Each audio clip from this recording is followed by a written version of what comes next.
It was always going to be a long shot for the Chargers to win, missing the players they were missing, but they gave themselves a chance, but unfortunately, they were unable to overcome their offensive struggles.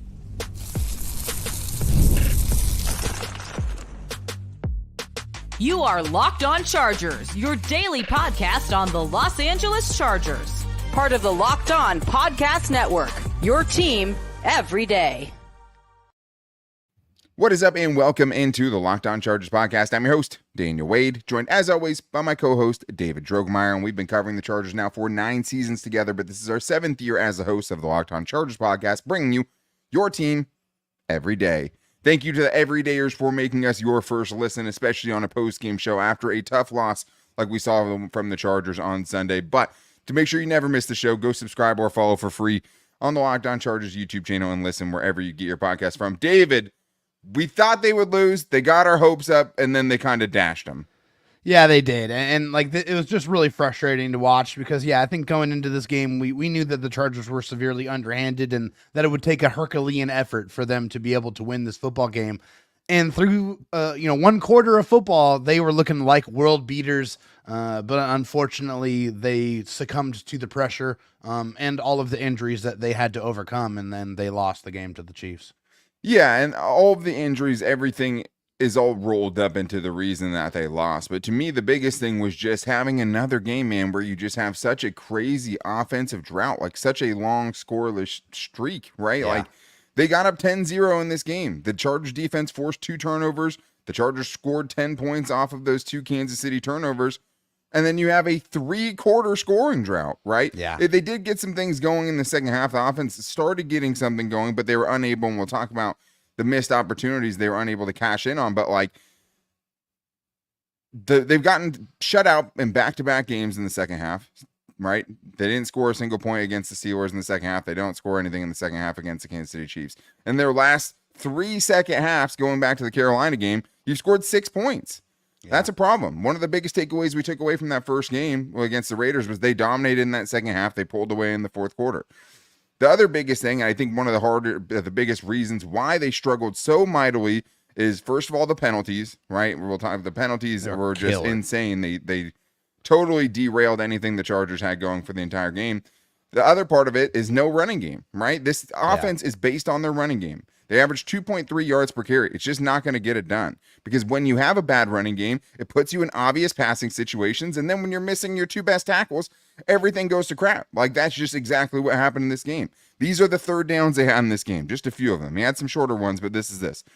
3rd and 25, 3rd and 18, 3rd and 10, 3rd and 17, all in the first half, right? When you're talking about in the first half, you have 5 drives where you can only muster 1 first down.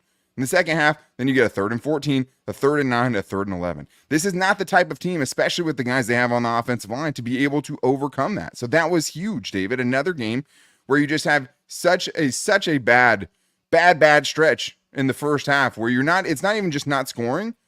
It's not being able to even get a first down on a lot of these drives.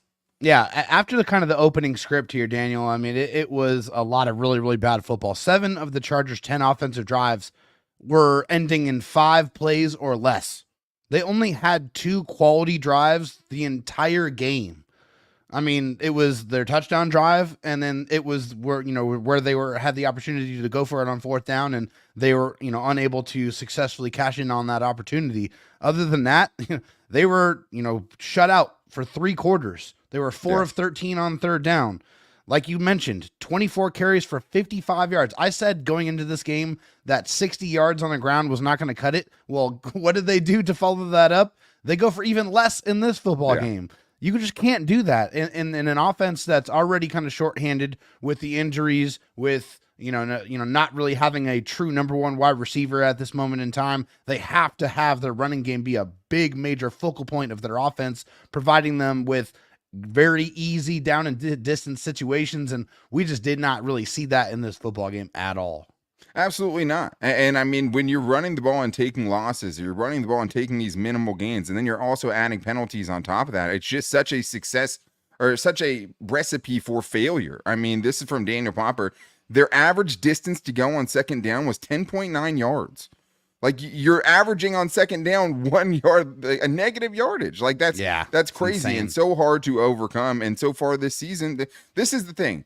I understand what they were going up against in this game. The reason I can't totally excuse Greg Roman and company and the offensive droughts we've seen from this offense is once again, you're showing that you can't do anything offensively. You can't put up points if you don't have a running game, because Justin Herbert, I thought, played well. We'll talk about that.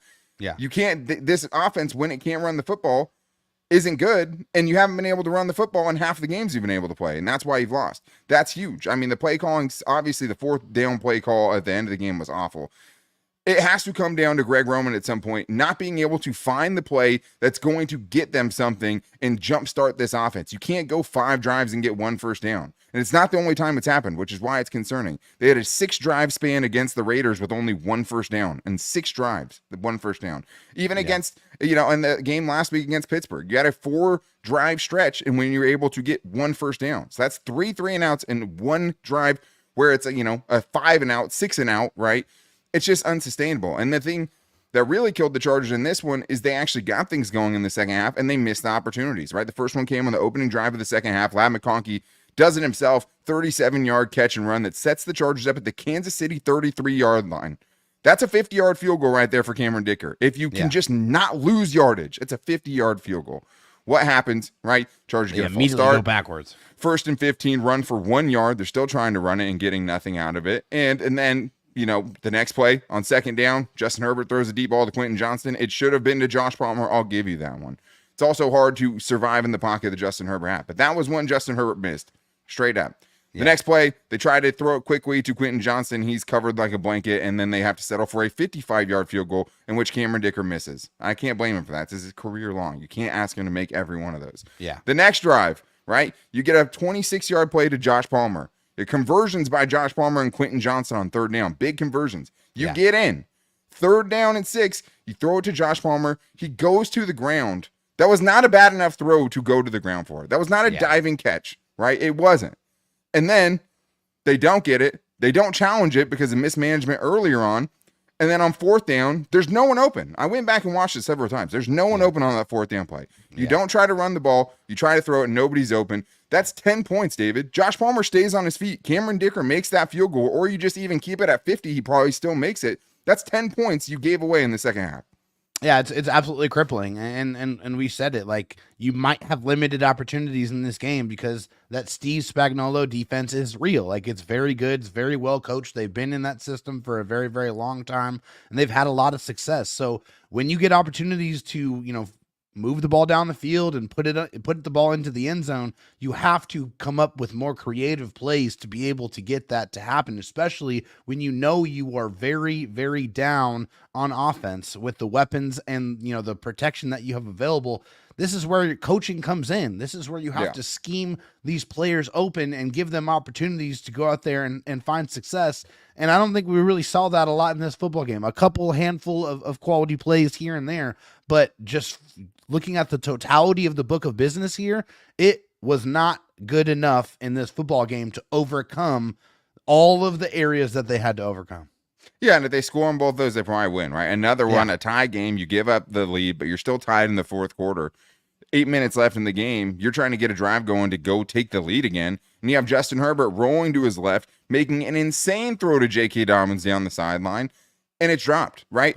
You totally flip the field position if he catches that, right? It's an insane throw. An insane throw by Justin Herbert. Another missed opportunity where you could have potentially put yourself in a chance for points, right? But another thing that was just part of this game, the game mismanagement. For the first time, we saw Harbaugh falter, right? And it was this bad challenge on a call, a 3rd and 11. Justin Watson, he said he thought on the screen, he saw that, the hand came out, the ball hit the ground. From my angle, obviously, from my couch, it was very obvious it was a catch right away. So you lose your challenge, you lose a timeout there. Burned a timeout after the Josh Palmer catch instead of challenging it, and they probably challenge it if they don't do the dumb challenge earlier on, right? If they still had that. So then you burn a timeout, you don't even challenge it. Josh Palmer's on the ground rolling. I don't know if he got a first down. I don't know if they would have called it a first down. It looked like he would. It was very, very close. No matter what, though, they could have lost their challenge because it has to be a first down for them to keep that challenge in that instance, right? Or for them to not lose their timeout. In that instance, if they challenged it, they still would have moved the ball up. And then I think it's an easy quarterback sneak, right? So if you challenge it, you still gain some yardage even if you don't burn the timeout. So that was the first time, David, quickly here, where like we saw the mismanagement, and Jim Harbaugh, to his credit, took blame for it after the game. He did. Yeah, he said, "Hey, those are on me, and I put the team in a tough spot," and he did. I mean, where they could have used those timeouts later on in the football game to kind of give themselves another possession, another chance to tie this game. They didn't have that available to them. So, it's just one of those things where you got to clean those up. And he said, "Hey, that's on me. I'll be better, and we'll make the corrections going forward." And it sucks because it just seems like they spoiled a great opportunity to steal a win from the Kansas City Chiefs, to make a statement shorthanded, even with what I thought was a pretty good game by Justin Herbert and a great game by Jesse Minter's defense. So we're going to get into that and more on today's Locked On Chargers podcast. First, I need to tell you guys about Game Time, because I know you guys are trying to go to some games at SoFi Stadium this year. And I need to tell you guys about Game Time Picks, because Game Time Picks is a new feature from Game Time that makes getting tickets for your favorite live events even easier. It filters out the fluff to show you only incredible deals on great seats, so you don't have to waste time searching through thousands of tickets.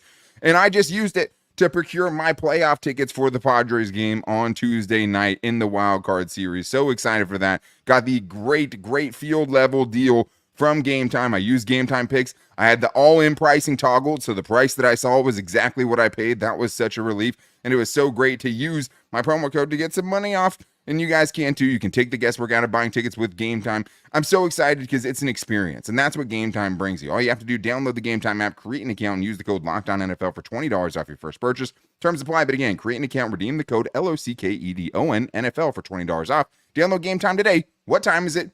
Game Time.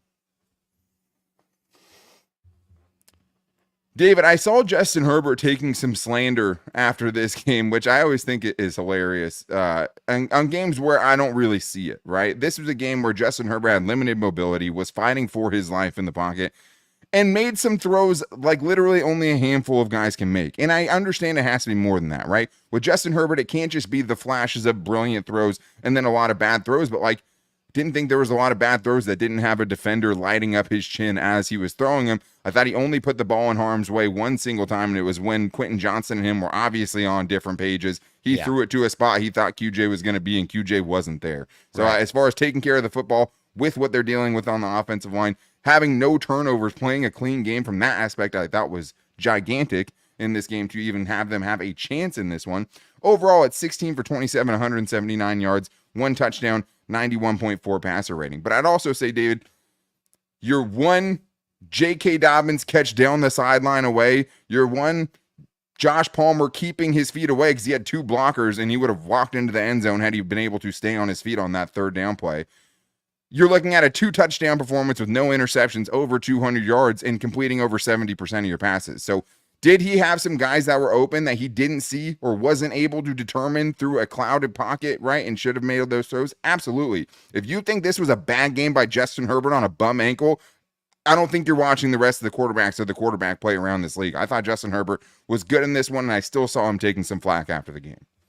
It's ridiculous here. I mean, he has a high ankle sprain that usually takes anywhere from 2 to 8 weeks to recover from, and he has played on it back-to-back weeks. And this week, he's going without his top tackles on both sides.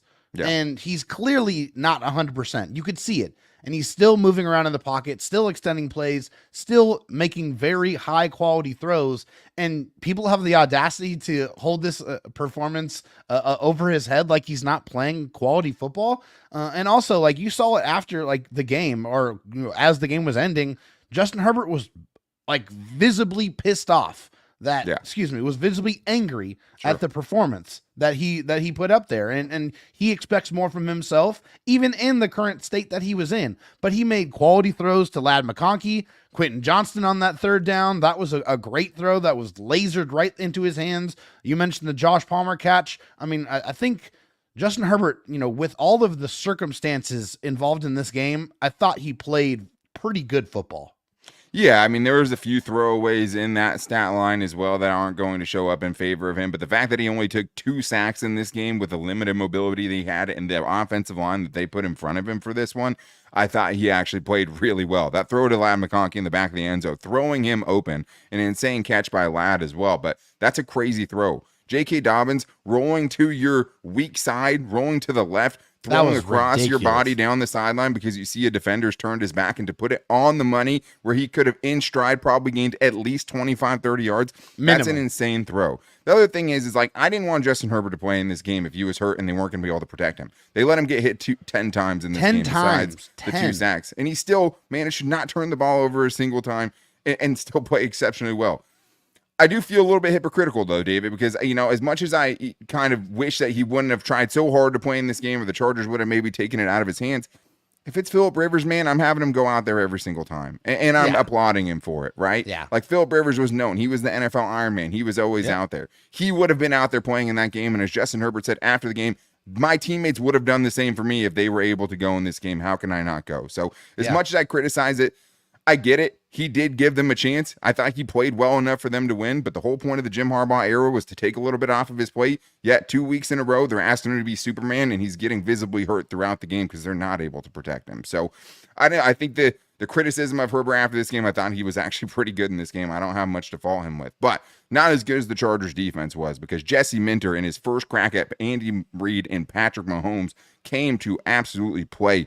You give up 17 points to the Chiefs, you should win that game every single time. I said it earlier, I'll say it again.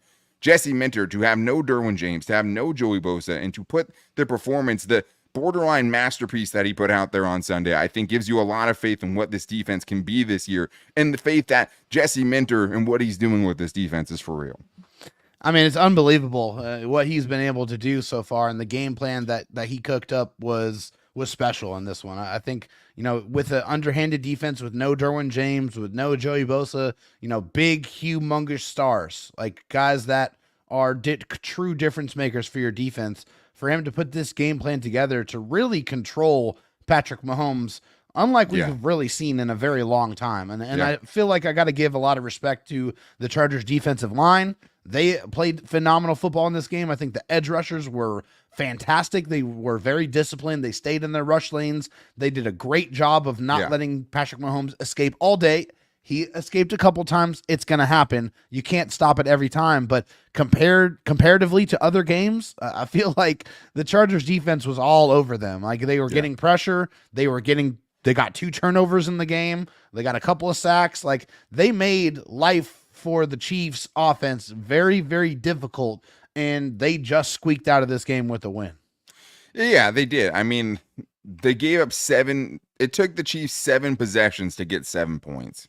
Yeah. That's really hard to hold the Chiefs defense to, because the Chargers offense over and over again in the first half just kept giving them chances and kept giving the Chiefs chances. And Jesse Minter's defense came through time and time again. I mean, the only big blemish was a 50-yarder, 54-yarder to Xavier Worthy, the fastest man in the NFL right now. Really the only bad moment for Christian Fulton in the entire season, right? That's true. Like we talked about before this game, he was averaging like negative yards allowed. Yeah, per he's been game, lights out.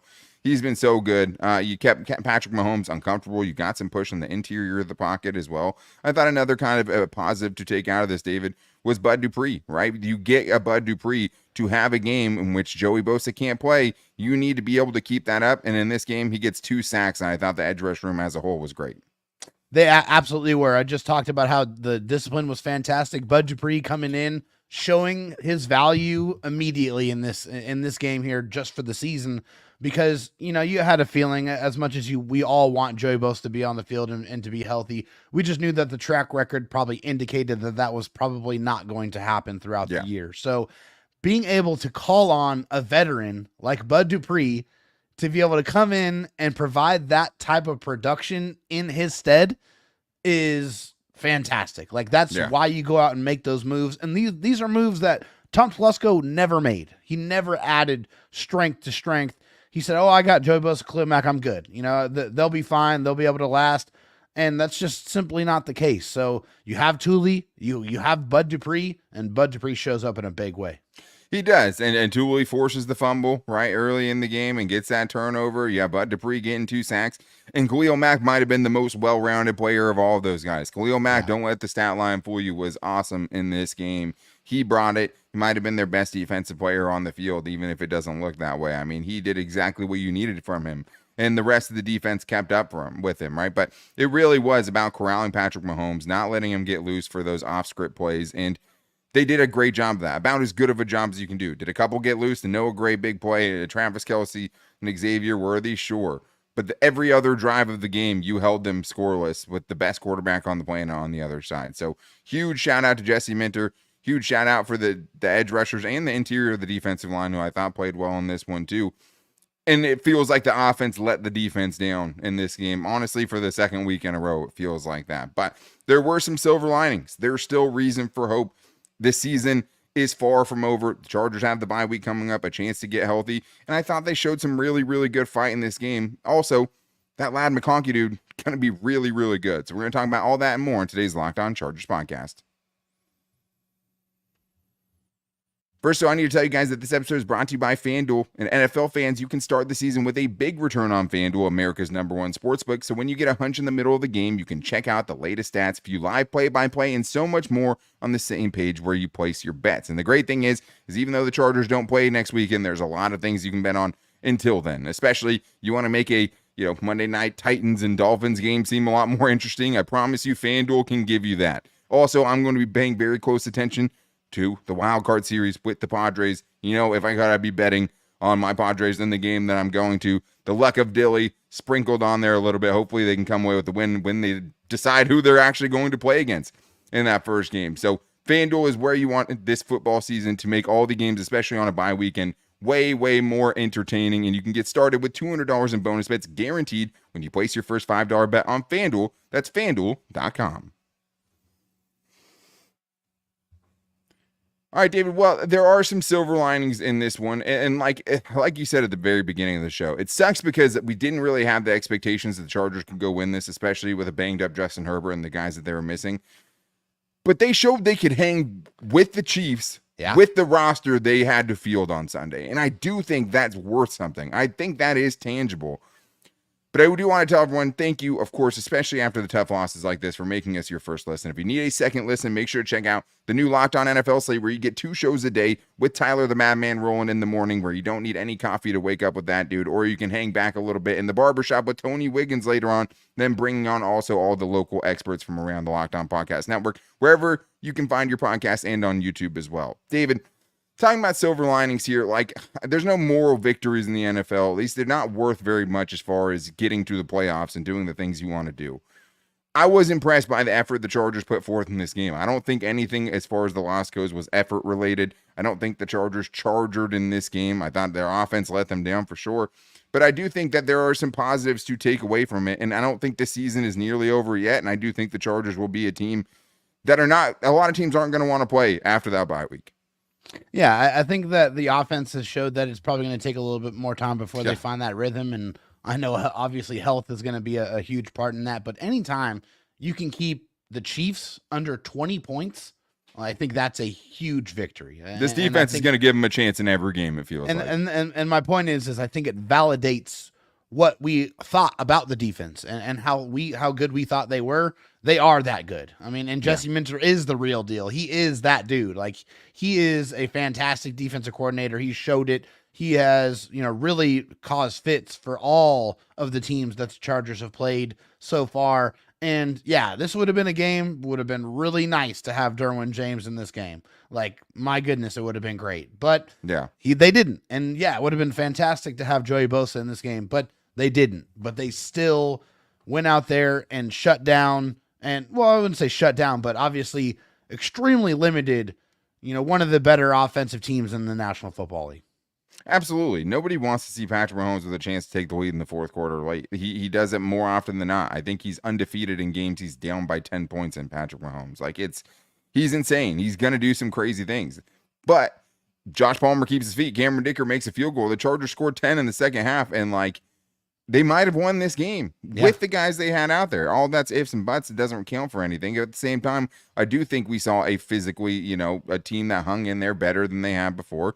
And even when the game plan didn't work out the way you wanted it to, which is run the ball, shrink the clock, shrink the amount of possessions in this game, and take advantage of the opportunities you do have with the ball, it didn't work like that. And they still found a way to hang in anyways. And I do think that's admirable. And I think to get to this point at 2-2 obviously sucks just from the standpoint of you blew your 2-0 lead, right? You missed a great chance to keep pace with the Chiefs in this game. You lost the lead that you had on the Broncos and the Raiders right? Where now both of them are 2-2 as well. You're sitting all at 2-2 in the AFC West. At the same time, though, you get to go into your bye week, I think, feeling good about a lot of things, especially on the defensive side. I mean, how many stretches did Brandon Staley had where his defense allowed 20 points or less in a 4-game stretch?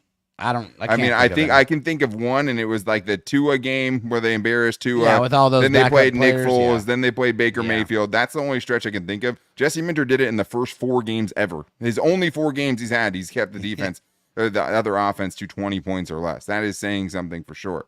But the bye week's coming up, and that is huge for this team because there's a realistic chance that after the bye week, you get Joey Bosa, Rashawn Slater, Joe all back. You get a healthier version of Justin Herbert. You get Derwin James back from his suspension. And another part of it is you get a chance to work on the things that you've really, really struggled at, which is probably the most important part. Yeah, not to mention all of those players that you mentioned, but there's also one guy that we have not seen at all so far in this 2024 season, and that's a guy who should be making his 2024 debut after the bye, and that is wide receiver DJ Chark. So hopefully DJ Chark and his, contested catch ability, his ability to go up there and make big plays down the football field can add a different element to this Chargers offense that we have yet to see up to this point. But yes, this bye week is all about the rest and recuperation. Get your tackles back, get Herbert as close to 100% as possible. If I'm the coaching staff, I'm saying, hey, Justin, I don't want you to do anything. I don't want you to even walk. I want you to rest as much as you humanly possibly can so that you're ready for this stretch run, because there's 13 games and still your entire season full of opportunity in front of you. Absolutely. The health it has to be the most important thing, because you're just not the same team without the guys you are missing in this game. And if they play, it feels like you absolutely had enough firepower to go win this game. And even without him, you hung with who everyone thinks is the best team in the entire NFL, and they beat you by 1 score in a game where you should have had 10 points in the second half. Yeah. You gave up 10 points in the second half. So I think the other biggest thing, though, and the thing that just can't be overlooked here, is the offense figuring out the issues. We talked about the 3 different games where you've had 4 series plus stretches of getting 1 first down or less. Yeah. That has to get figured out. And it's not just Greg Roman, even though he has to take accountability when you're getting these kind of performances, but it's, Marcus Brady, the passing game coordinator, right? It's offensive analyst Mark Trestman, who's had some innovative designs in the past. It has to be more innovative. It has to be more creative. We did see some good play calls in the second half. I think that's going to get lost in this game. They blundered it, and they had worse play calls on 4th and 1 and other things that doomed them. But they got the screen game going. They did some nice things, right? It all has to get ironed out, though. They have to find some level of consistency. They have to find their go-to plays. They have to work out the kinks in the running game, because back-to-back games, you've averaged less than 3 yards per carry, and that was really the only thing you had going for you through the first 2 weeks. You have to be able to take a little bit more off Justin Herbert's plate. None of those things have happened the last 2 weeks. The bye week gives you a chance for it. Got to get back to orchestrating drives where you stay ahead of the sticks, where you get positive yardage on 1st and 2nd down. You set up 3rd and manageable. Like, this offense is not built to overcome 3rd and 9, 3rd and 10, 3rd and 15. It's just not built to do that. They don't have enough firepower for Herbert to be able to bail them out in all those situations anymore as much as he could in the past. They just run the ball. They just don't. They don't. They can't have 3rd and 25s and 3rd and 18s, especially against good defenses, and think it's going to work out for them. They can't have the penalties. And I get it was a patchwork offensive line. And there's no excuse for the amount of penalties that they had in this game. You're professional football players, right? Like, it can't happen. It can't look that bad at a home game, especially. It just can't. As Khalil Mack said, we can't really think of this as a bye week. This is a work week for the Chargers. But I don't want to gloss over the fact, David, that we did see Ladd McConkey continue to take his game to another level. I mean, Ladd McConkey looks like he's going to be really, really good, and Sunday was probably his best showing yet. Yes, it was. 5 catches for 67 yards and a touchdown, caught 5 of his 7 targets. And, he just continues to show what everyone saw when they first drafted him, when they saw him in the offseason, about how he runs NFL-ready routes. He creates separation, and we talked a little bit about that yak ability. Well, he showed it in this game as well. Ladd McConkey is a guy that you got to feed. You got to feed Ladd McConkey. He's got to be an integral part of the offense, because he shows that when he gets open and gets the ball, good things happen. Yeah, I mean, I was super impressed with just the chemistry him and Justin Herbert showed together, especially on that first touchdown. Like, for them to be on the same page where a defender has his back turned and they both know where Justin Herbert's going to throw it to his spot to kind of make him open, that's really impressive for those two to have that kind of chemistry this early on in Ladd McConkey's rookie season. But also to have the guy that can take a short pass like he did, burn some angles, and turn that into a 37-yard gain when the Chargers offense desperately needed a first down. That's a playmaker. That's something the Chargers haven't had. That's speed the Chargers have not had. And no one is really taking over that number one status. The passing game still looks clunky at times. But Ladd McConkey, it looks like they hit a home run with that pick, because I think Ladd McConkey is going to be good for a very long time. And I think we've seen him continue to get better and better and better. And I think him and Justin Herbert, if this is what their relationship is right now, look out for what these two are going to be able to build together, because it was really, really fun to watch on Sunday. The only complaint that we have is that we just didn't see it more. But a lot of things to feel optimistic about. There's a lot of things it feels like the Chargers could get better at, right, during this time. Maybe they add some players. Joe Ortiz, maybe you go find some help on the interior of the offensive line, which is still a problem in this game when you're playing a practice squad guy out of position at right guard and hoping he's going to win a one-on-one matchup with Chris Jones on a fourth down play. Yeah, it's a tough ask. Can't get to that. It can't get to those moments. So there's going to be a chance to address it. They have a bye week. They can get healthy. They can work out some of the issues they have offensively. But they're going to have to put the work in if they want to make a run, because now they're 2-2. You're back to square one at this point, and you're going to have to go on a run and rip off not only the teams you're supposed to beat after the bye week and rip off a couple of games that way, but pull off some upsets along the way too if you want to have playoff contention for this team. But there's a lot of weird stuff happening. There's some good 1-3 teams. There's some good 0-4 teams, or at least teams we thought that were good that are 0-4. So a lot can change very quickly, but a lot to feel positive about with this team going forward, especially with the bye week on the horizon. But thank you guys, as always, for checking out today's show. To make sure you never miss it, go subscribe or follow for free on the Locked On Chargers YouTube channel, and listen wherever you get your podcast from, as well as finding us on all of our social media. You can find us on Twitter at Locked On LAC, Instagram at Locked On Chargers, and our Locked On Chargers Facebook page. You can find me on Twitter at Dan Talk Sports and David at Dro Talk SD, and we both post the show to our pages every single day as well. But hey guys, the season's not over. There's plenty to be happy about. It feels like the Chargers let this one slip away, but I did think they have a good fight, and there's still a lot to play for this season. So make sure you guys are back here tomorrow for our buy or sell, getting into the biggest Chargers storylines and overreactions heading into the bye. But until then, guys, take it easy and go Bolts.